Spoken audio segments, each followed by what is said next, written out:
Fortune বরিশালের কোনো হিসেব নিকেশ নেই। তামিম ইকবালের দল আগেই সব ঝামেলা চুকিয়ে প্রথম কোয়ালিফায়ার নিশ্চিত করে ফেলেছে।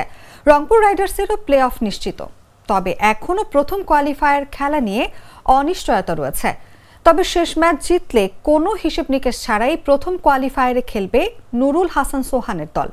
প্রথম কোয়ালিফায়ারে কারা খেলবে তার চেয়ে বেশি আলোচনা হচ্ছে প্লে অফে কারা যাবে তা নিয়ে।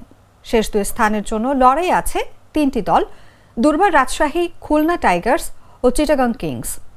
গ্রুপ পর্বে এখনও 4টি ম্যাচ বাকি, তবে কারা প্লে অফে খেলবে তা নিশ্চিত হতে সবগুলো খেলা দেখার দরকার নাও হতে পারে।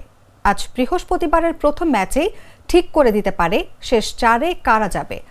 আজ দিনের প্রথম ম্যাচে রংপুরের মুখোমুখি হবে খুলনা। এই ম্যাচে হারলেই বাদ পড়বে খুলনা। অন্যদিকে নিশ্চিত হয়ে যাবে প্লে অফের 4 দল, অর্থাৎ চিটাগং ও রাজশাহী যুক্ত হবে রংপুর বরিশালের সঙ্গে।